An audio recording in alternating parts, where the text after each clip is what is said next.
almost 15 years ago, about the same time of the year, when the monsoons were at their peak.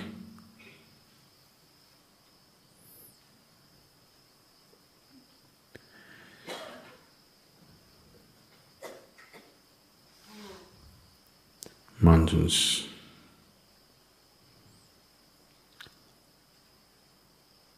that particular year was of such intensity, and we were sitting in the same place.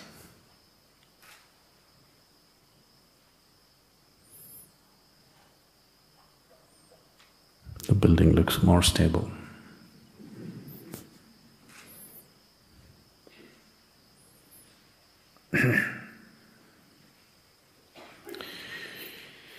Things happened in that little hut which was precariously holding itself up, threatening to collapse any time. Too many things happened.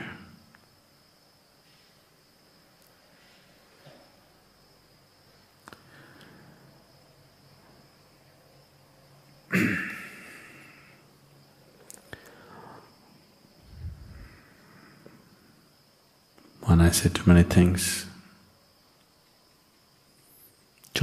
are always happening. Too many things are always happening. Too many things have always been happening in the world and in the jungle,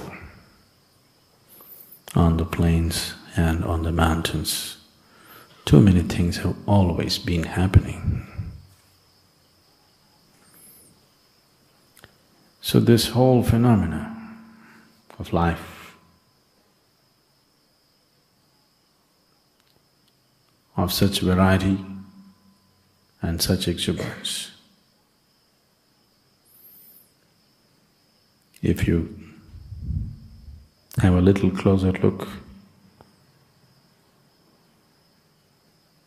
at the smaller creatures on this planet, you cannot believe what has gone into making those tiny little creatures of every shape, size, color, design.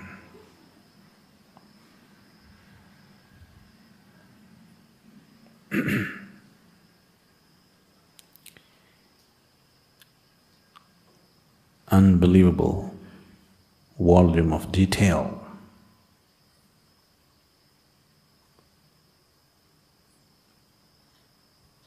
Almost unending variety of detail. This whole process of life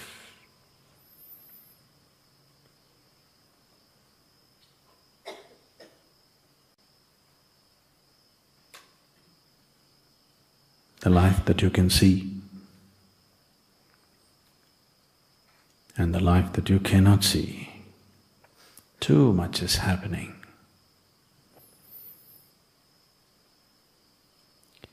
It is all happening with such precision that it looks like it's all happening by itself. The exactness with which all dimensions of cosmos are performing right now, the animate and the inanimate. It looks like they're all by themselves.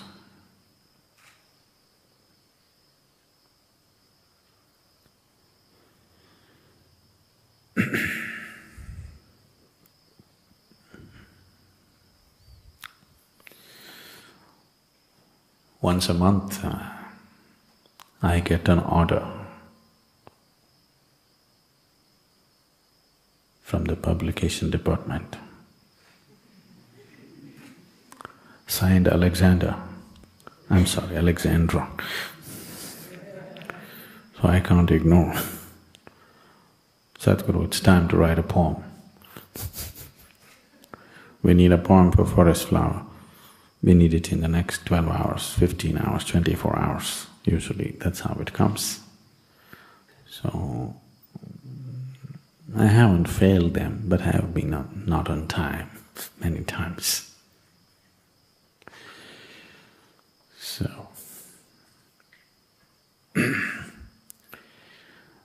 this is known as the cosmic dancer. The title is Cosmic Dancer. There is no dance without a dancer. There is no dance without a dancer. The dancer is not felt in a dance perfect. The dancer is not felt in a dance perfect. The perfection of the dance dissolves the dancer into the dance. The perfection of the dance dissolves the dancer into the dance. Reveling in the dance, one may miss the dancer. Reveling in the dance, one may miss the dancer.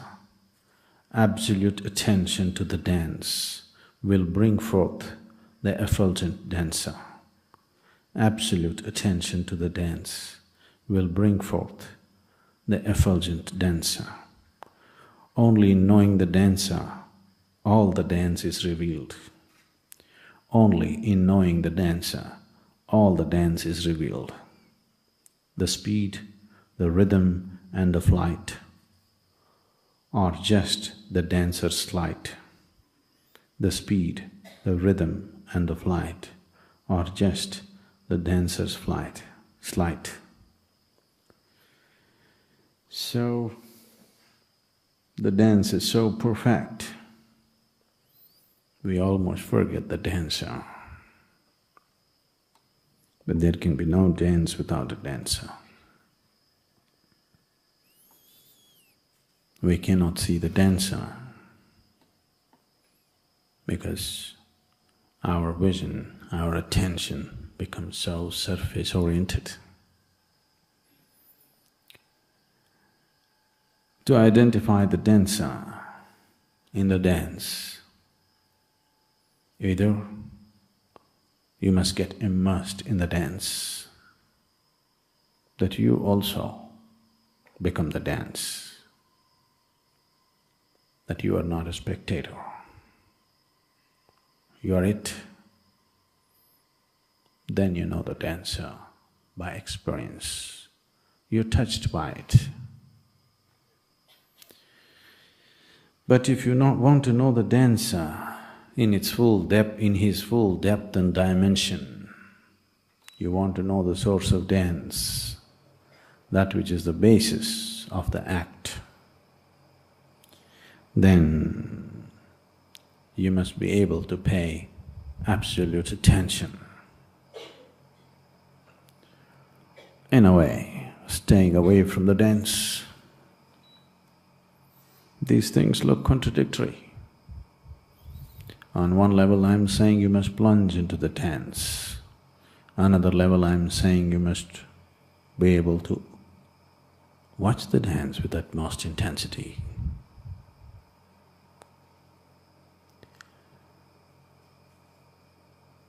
This is not contradictory because you know the world is round. Nothing contradicts anything. It is just that when you look at it, fragmented, if you cut it down into pieces and look at it, everything seems to be contradictory.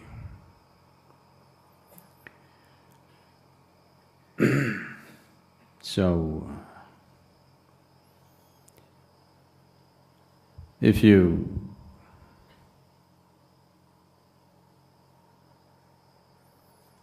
are here totally involved in the dance, totally involved in the act itself, that's one way of knowing. Or if you know how to keep away from the act, absolutely uninvolved in the act, but you're able to observe the act totally, you can decipher the difference between the act and the actor, the dance and the dancer. That is also a way of knowing it.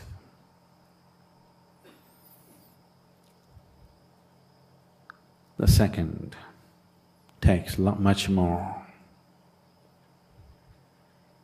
awareness, sharpness, intensity, maybe training too.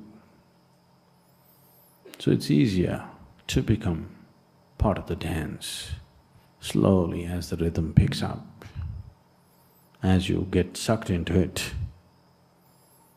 you suck deeper and deeper into it. One day you don't know which is you and which is the dance. Once you are a part of the dance, you cannot miss the presence of the dancer. It is just that we're inventing obstructions, hurdles and barriers where they don't exist.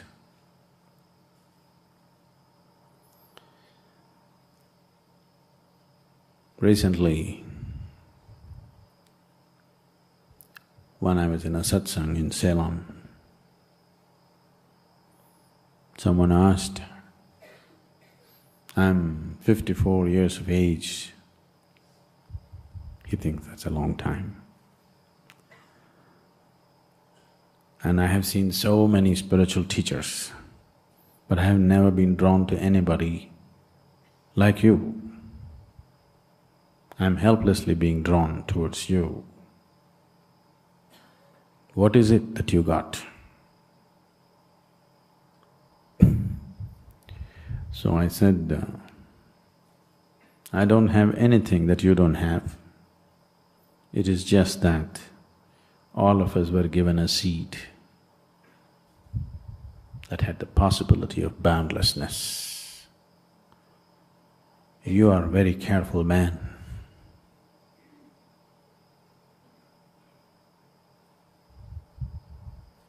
You are very careful and good, so you preserve the seed.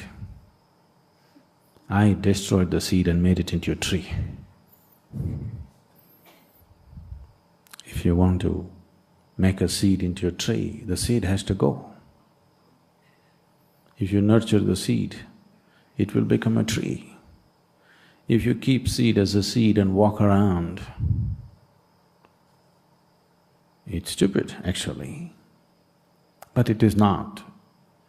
Preserving yourself is considered smart. Allowing yourself to be demolished, to destroy the limited possibility of what an individual person is not considered smart. To be exclusive and to be preserved is considered smart. So after all, you are a smart man. So smart, you even conned life. Too smart.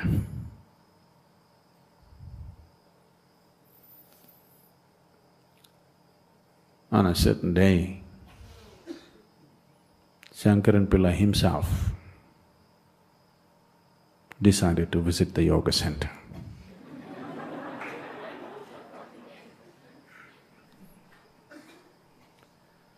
Being who he is, he was received properly, and our Swami Vibhu took him on a tour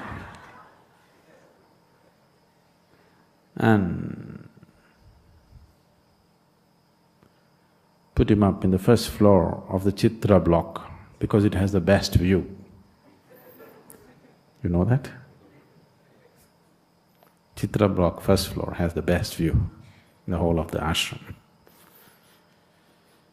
So, Swami pointed at the mountains and said, "We're putting you up here because of who you are and because this place has the best view." Shankaran Pillai looked at it and said, "Yes, sure, this place would have had the best view if only the mountains were not obstructing."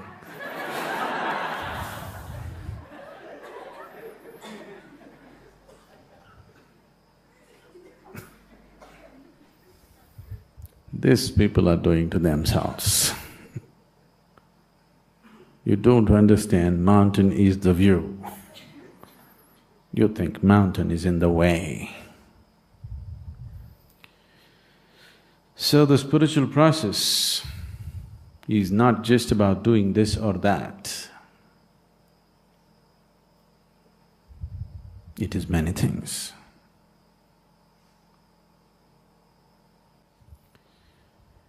So once you become like this, there is no possibility of you being part of any act. You can neither be aware and just watch it, because that takes a different kind of dispassion, nor can you jump into it and become a part of it.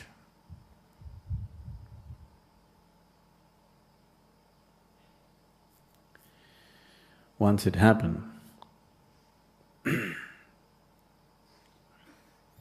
Abe Maxwell met a painter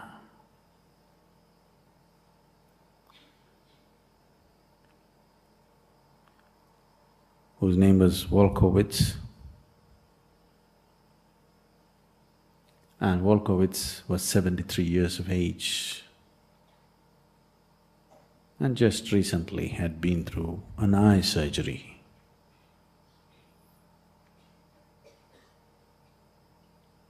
So he said, "You just been through an eye surgery. How is your vision? Is it good enough to paint?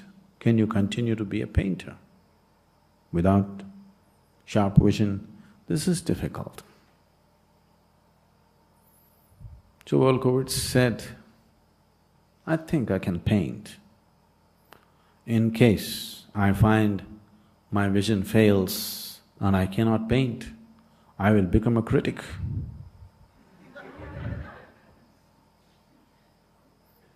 You can become an art critic if you can't see anything. So if you become a critic, you miss the whole act.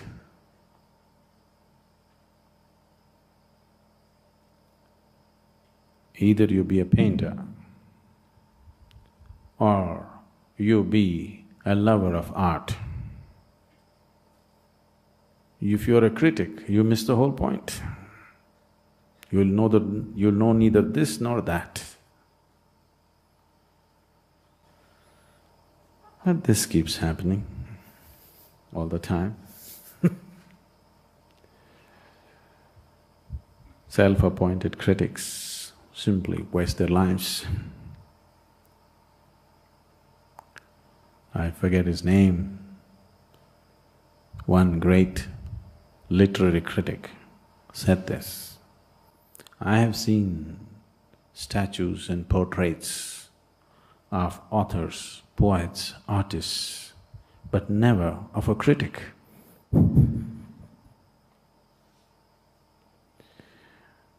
Because you're a parasite like life. You don't have a life of your own. You thrive constantly looking and feeding on somebody else's life. This will not get you anywhere. If you're seeking survival, you can be a parasite.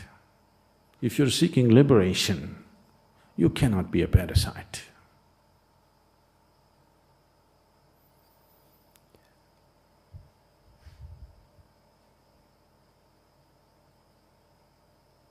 A child sucks upon her mother's breast, but you don't call a babe a parasite. That is okay, because a child is only nourishing himself to become free of the mother. A parasite is never intending to become free. A parasite is too concerned about its survival that it misses the possibility. So if survival is all we seek, there are many ways to survive. I won't teach you those ways, you should learn it on the street. If liberation is what you seek, only then I'm meaningful to you. Only then it's worth hanging around. Only then it's worth being part of a mad act like this. If survival is what you're seeking, it's just a wrong place, because it doesn't work that way. Now,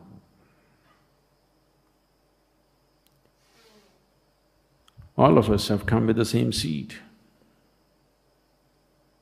But for this seed to become a tree, though every seed has come with the same possibility, between a seed and a tree, there is a journey to be made. If you want the seed to become a tree, you have to nurture it. You have to protect it. There are weeds that you have to take care of. There are too many weeds. Same silly weeds bothering humanity for 1,000,000 years. Still human beings haven't figured out how to handle these weeds. Simple things like anger, hatred, jealousy, fear, doubt, endless doubt.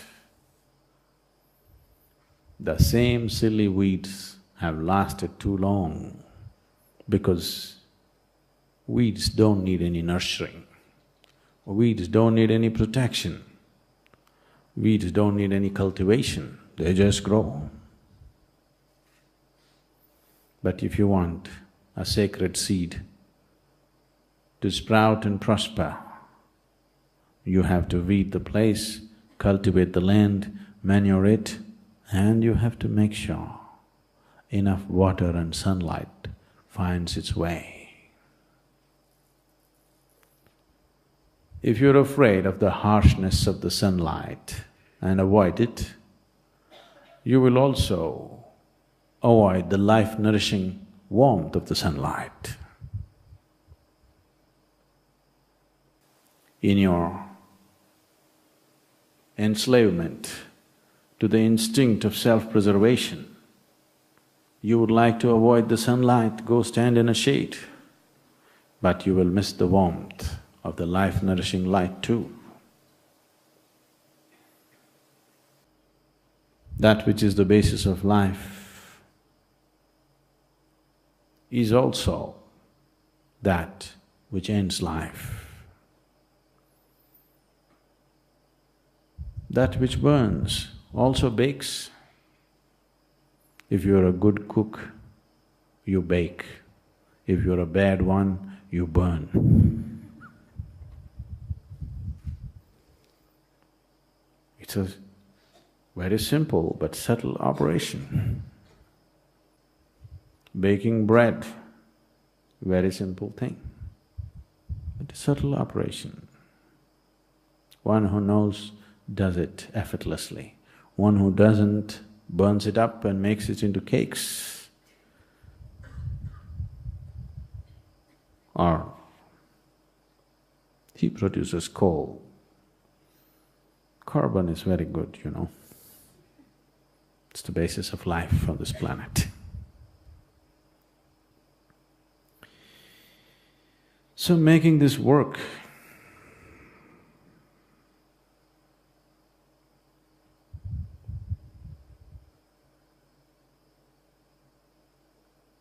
it's very simple if you give in to the whole process.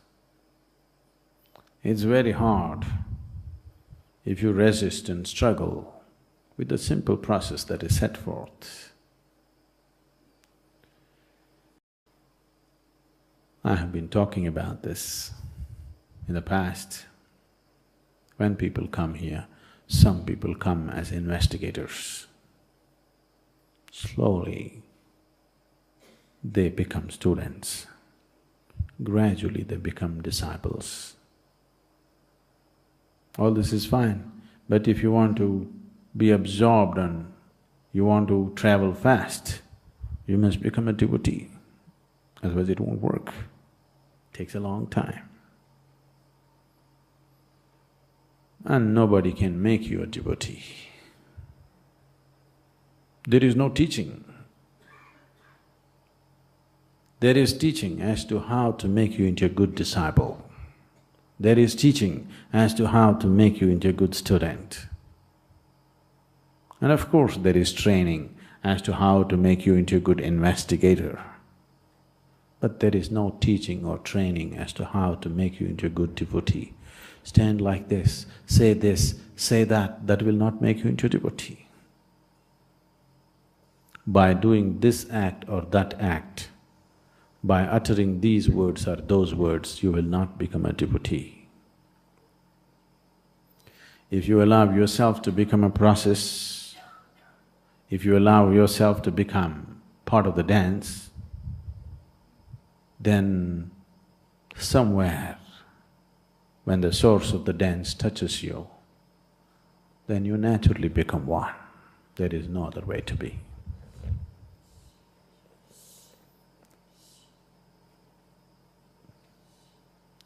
Yesterday someone was telling me,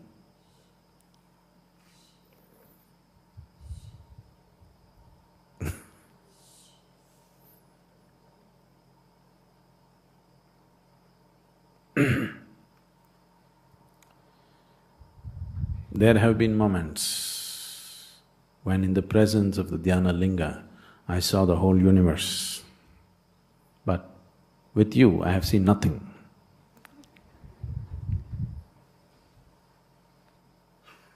That's good. Isn't it good enough that you have seen it with dhyana linga? At least somewhere you saw something. Is that not good enough? No. There's something here.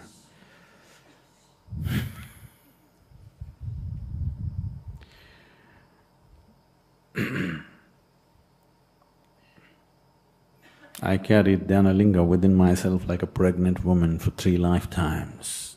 To be pregnant for 3 lifetimes is tough, you know. Yes. Those of you who have done it for 9 months, you know it's tough. By 9th month, you're just waiting, when is he going to be out? Being pregnant for 3 lifetimes, it's such a big one.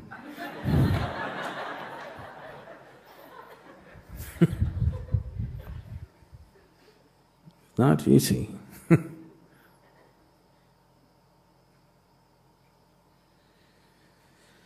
So,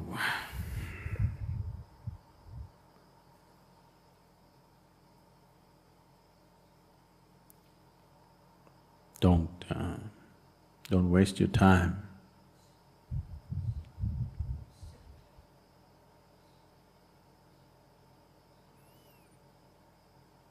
By constantly going through the same nonsense that human beings have gone through for 1,000,000 years, the same nonsense.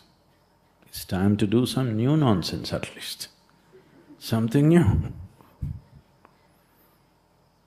Same nonsense. This moment it is true, next moment it is not true, this moment it is great, next moment it is not great. I thought you're wonderful, but you're terrible. This moment, oh, this is it, next moment, doubt. Don't do this to yourself, because at least if it was some unique nonsense you were doing, it's fine.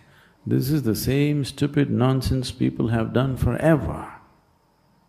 Do something new and show me. Show me some new weeds at least.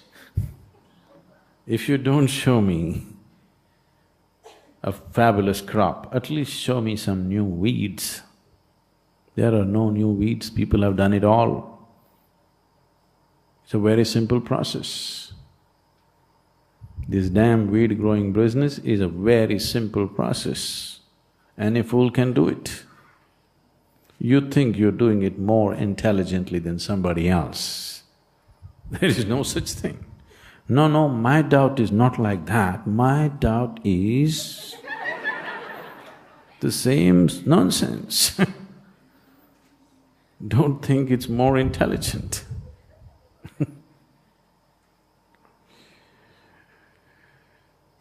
Now, I don't know anything about all this, I do not know what is making all this happen.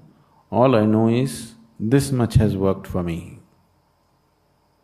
My back pain went away. All right, let's start from that. Something as mundane as back pain. And when you had the back pain, it was not a simple thing. Now that it's gone, it's a simple thing. When you had it, it was not a simple thing. It ruled your life, the back pain. Now that it is gone, why argue and waste your time?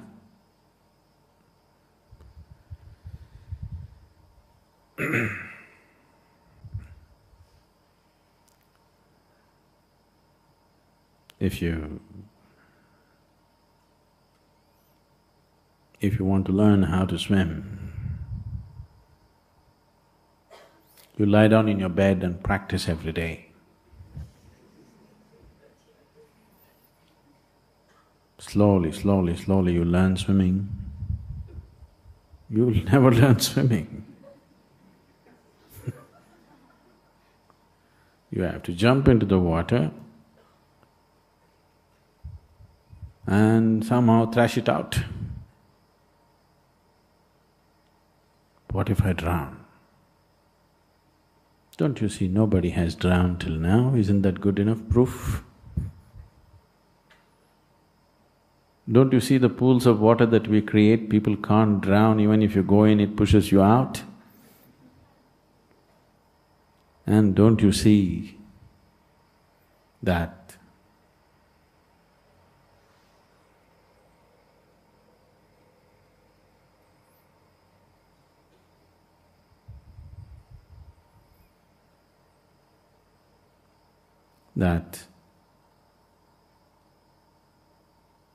I'm not going to let anybody drown here and get into trouble? At least you trust that, if not anything else.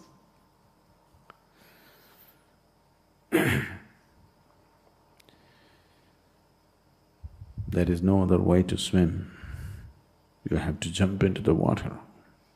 No, can I hold on to a float? Can I do this? Okay, do that, take your time. But without getting into the water, how? It cannot work. So, every day, when we say sadhana, sadhana, sadhana, sadhana is not just about the practice. To give you a simple sadhana, a 21-minute practice maybe right now, for the earlier ones maybe 35-minute practice. To give you a 21-minute practice, we are spending almost 40 to 45 hours with you. To give that old 35-minute practice, or actually it was 15-minute shunya, to give you that 15-minute shunya, we spent over 60 hours with you. If all that was not important, why would we spend that time with you? So when we say sadhana, it includes all that. I gave you those 3 eyes. You forgotten? Not these. Instruction, integrity and intensity of purpose. If you just maintain this, the whole process is towards taking you towards an all-inclusive state.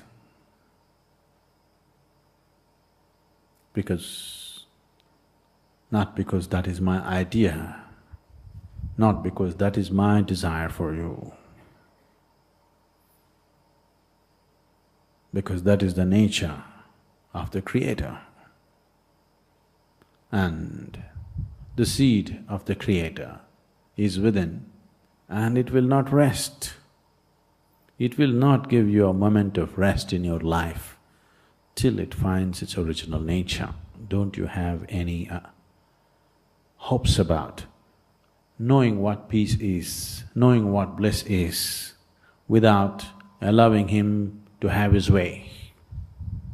Don't you have any such stupid hope? you will never know a moment of rest in your life. You will never know a moment of peace in your life. You will never know a moment of absolute ease in your life till you allow him to find his way.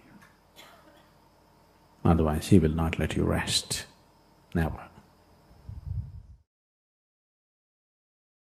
Sadhguru, a pupil asked, "Is it best for me, Master, to walk the straight path, or would it be better for me to choose the crooked path on which my spirit leads me?" The Master replied, "He who takes the straight path north sees the north. He who takes the straight path south sees the south. He who takes the straight path east sees the east. He who takes the straight path west sees the west. And he who walks the crooked path sees all the directions." Please comment.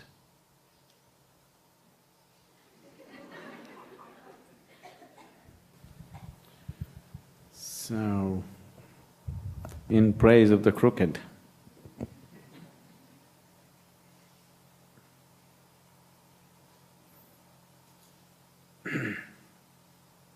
there was a crooked man.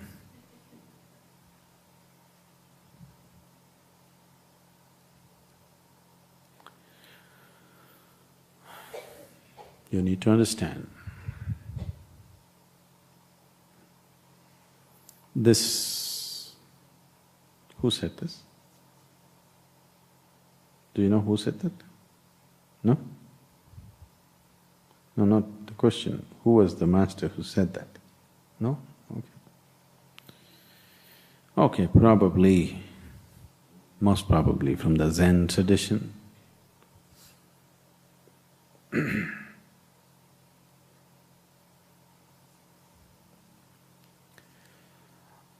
This is being said because people were getting identified with different dogmas. When they said a straight path, they were talking about a dogmatic path, following scriptures and teachings in a certain way. So, if you're facing north, it goes only north. If you go west, it goes only west. East goes only east, south goes only south. But if you take a crooked path, you will see all, but you will not get anywhere. You take a crooked path, you make a whole round, you have a good sightseeing tour, but you're back in the same place.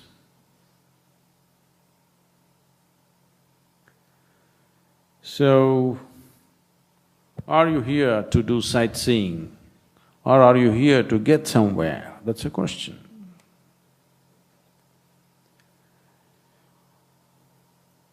I'm not trying to discredit what's been said because that's definitely been said with reference to dogmatic ways of doing things. But I want you to look at it, because if you are thinking a crooked path means that you can afford to be crooked, there is no such path.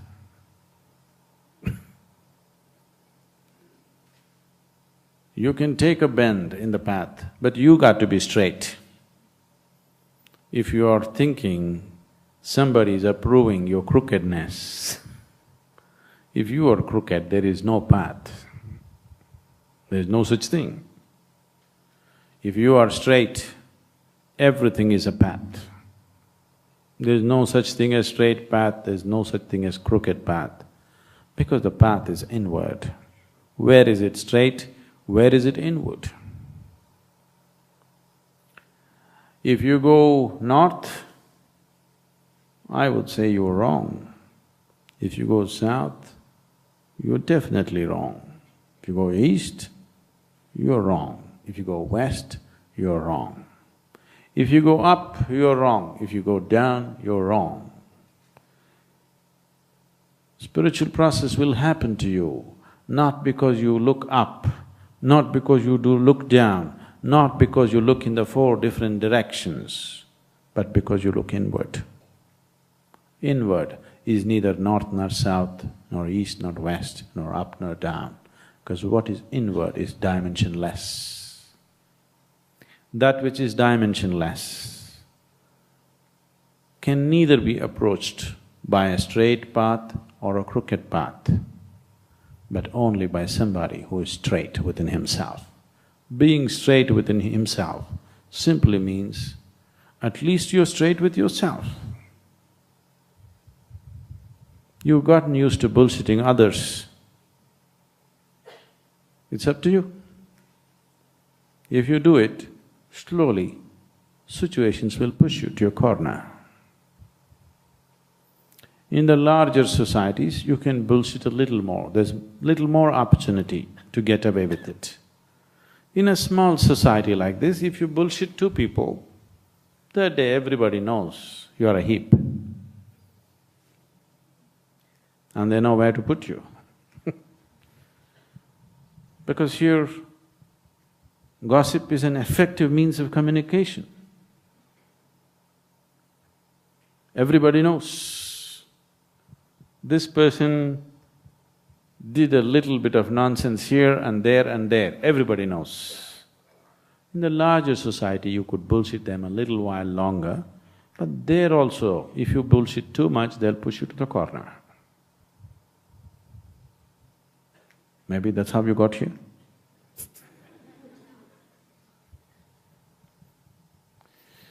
So, if you want to go anywhere, the first and foremost thing is that you are straight. Then don't worry about the path, whether it's straight or crooked, up or down.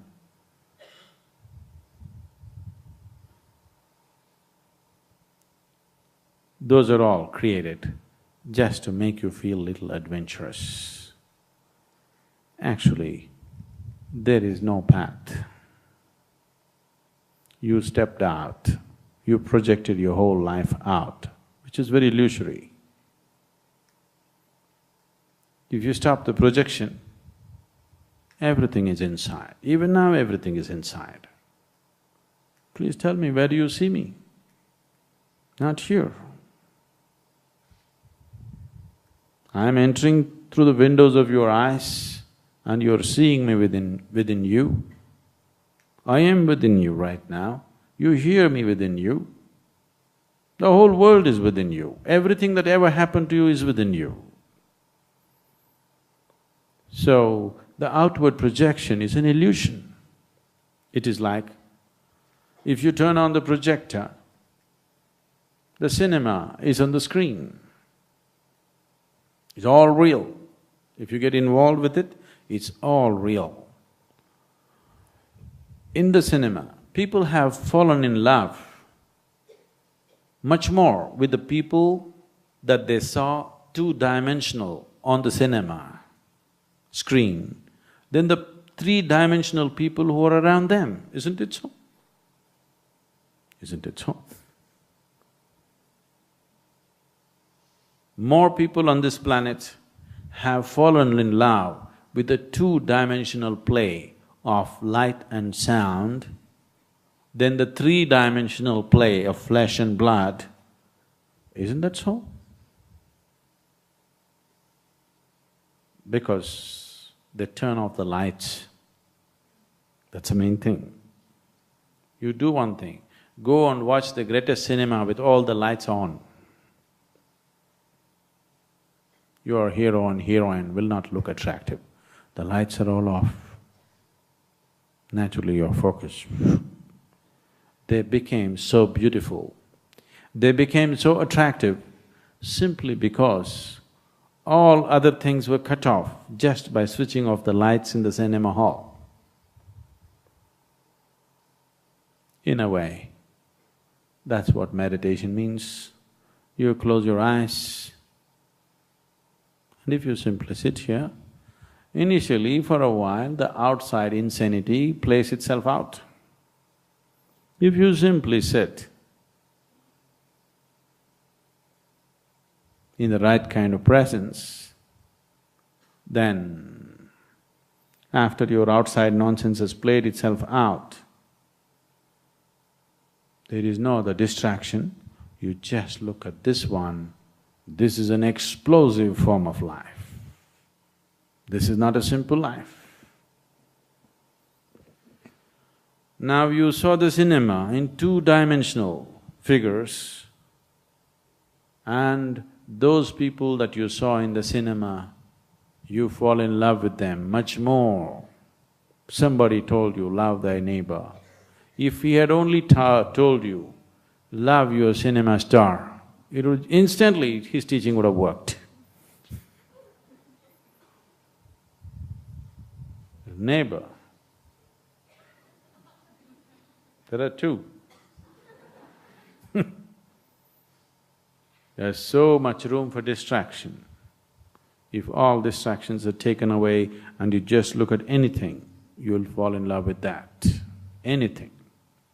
You look at an insect, you look at a flower, you look at a twig, you look at the mountain, you look at the rock, you look at a grain of sand without any distraction, you will absolutely fall in love with that. That's what meditation means. So, you don't go on a straight path, nor do you go on a crooked one.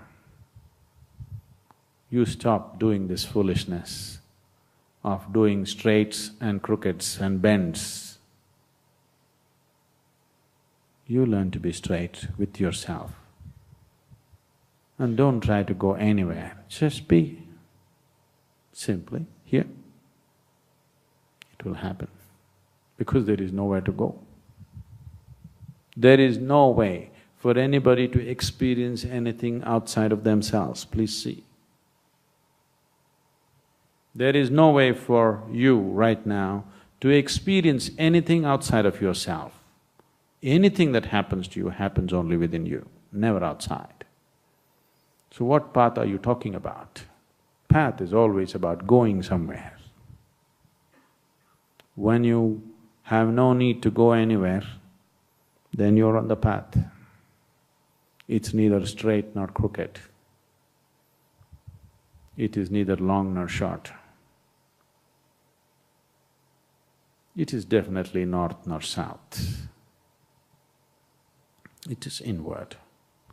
Inward is not a direction. Inward is a dimension. It is just that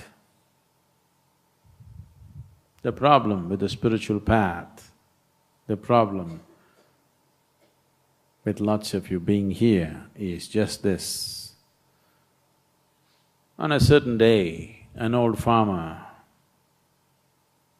considered to be wise, was carrying a big bundle and approached a tunnel.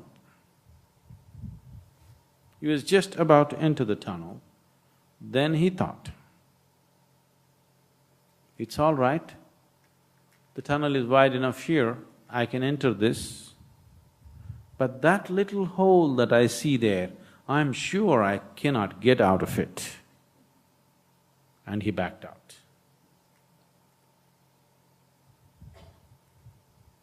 So, this is something that your mind cannot understand, because when you say a path, it's about going somewhere. Nobody understood a path as not going somewhere. Always the word path simply meant to go somewhere. There's a very common joke played in the rural areas of Karnataka. If somebody comes to the village and it is normal to ask, "Ee raste ellogutte?" That means, where does this road go? That's how the language is.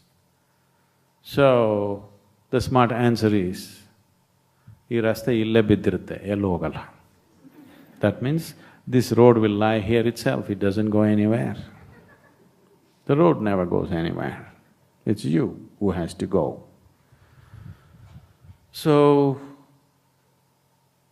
when we utter the word path, naturally your mind thinks there is somewhere to go.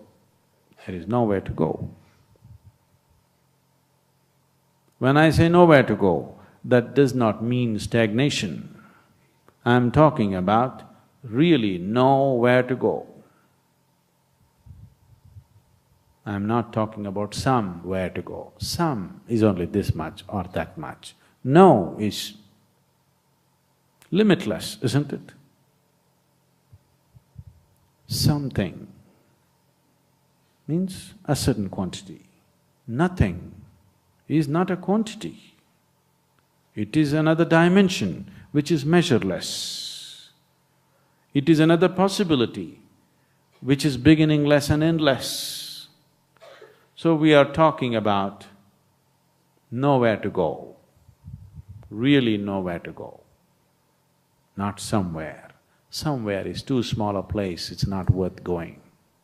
Nowhere is a limitless space. So if you go north, you will go somewhere. If you go south, you go somewhere. If you go east or west, you'll go somewhere. If you go around, you only go somewhere. That's not our intention. We want to go nowhere. Is that okay? Because the journey is from the limited to the unlimited. The only unlimited is the nothingness. The nowhere is the only unlimited space. So, are we just talking with some, just enjoying the circus of using logic in all kinds of funny ways?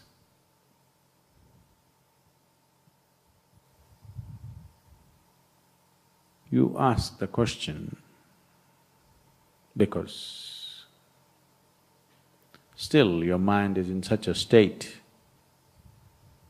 that every day it thinks up a new way of avoiding it. It's innovative. You're all very innovative, aren't you? Every day you come up with a new reason why it cannot be done.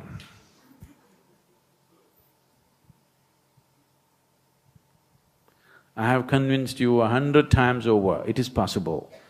At that moment you said yes. Tomorrow you came up with a new innovation as to why it is not possible. So still the mind is in that state. So you like this logical mind which seems to come up with lot of innovations to keep you in its own ambit, to keep you within its limitations. So let us look at it from its perspective, from the perspective of the logical mind.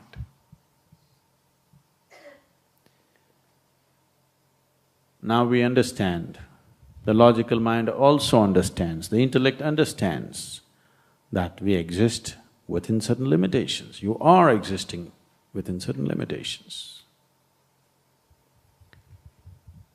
And you also know you have to go beyond these limitations. Many times you have crossed some limitations and immediately you found the next range of limitations. You cross these mountains, the next range is ready. You cross that, the next one is ready. Those of you who have actively crossed, you have seen again and again there seems to be new mountains. Some of you like the same old mountains. You up and down the same thing, that's different.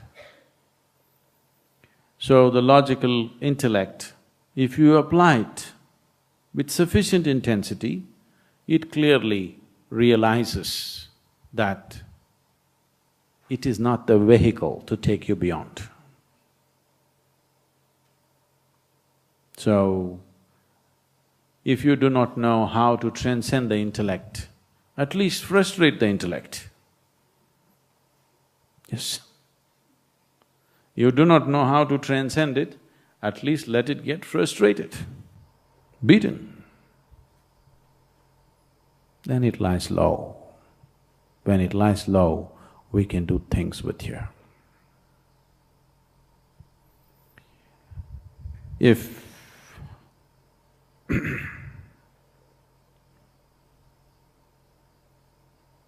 if you really want to step inward, it is not that you have to kill the outward, because the outward is an illusion. There is enough scientific proof today to tell you the outward is an illusion, because everything is happening within you. If you see that everything is inward, there is nothing outward, then naturally you will close your eyes. Even if you have not been initiated into anything, if you just remain with your eyes closed for long enough, you will see, after some time, the activity of the mind will start dying down. Initially it gets hyped up because it wants you to open your eyes, because mind cannot survive without some extra information. Every day it needs some little extra new gossip, otherwise it cannot thrive.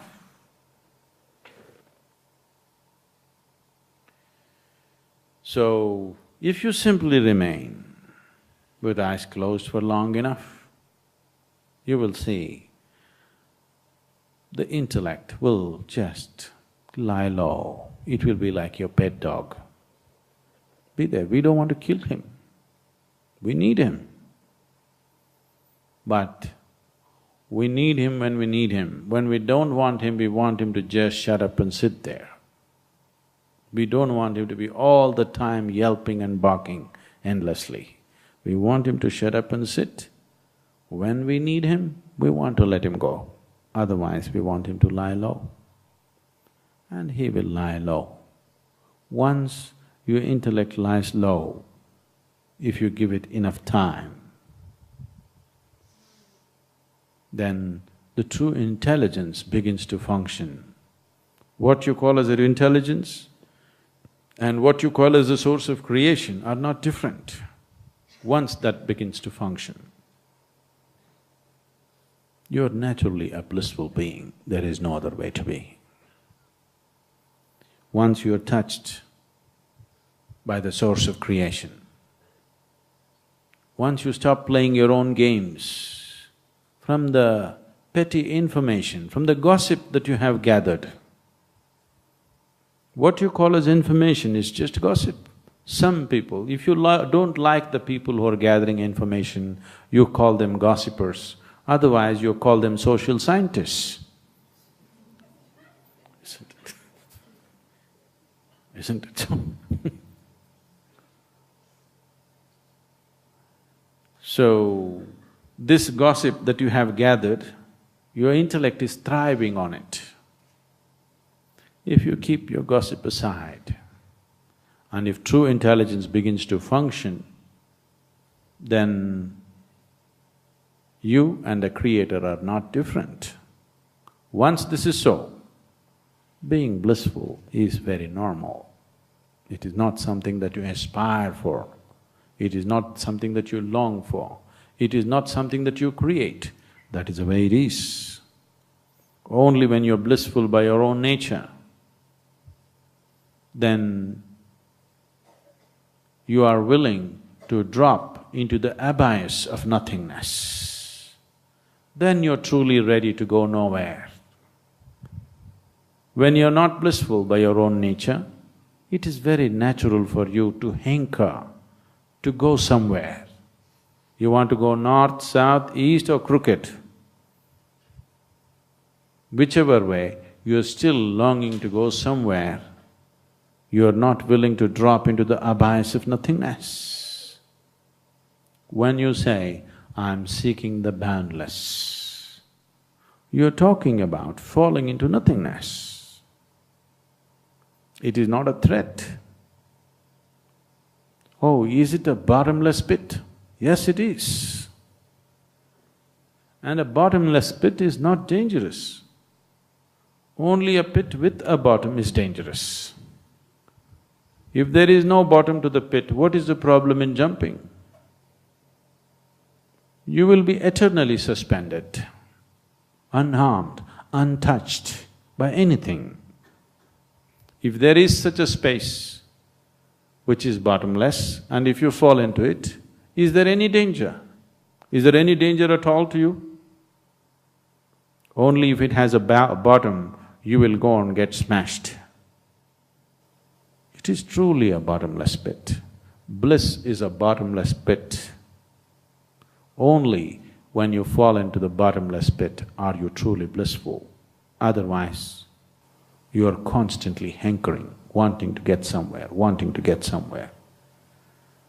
You cannot go anywhere. Wherever you go, whether you go north or south, still your experience of life, all of life is happening only within you. You go up or down, all your life is happening only within you. This is not a trap. This is the door.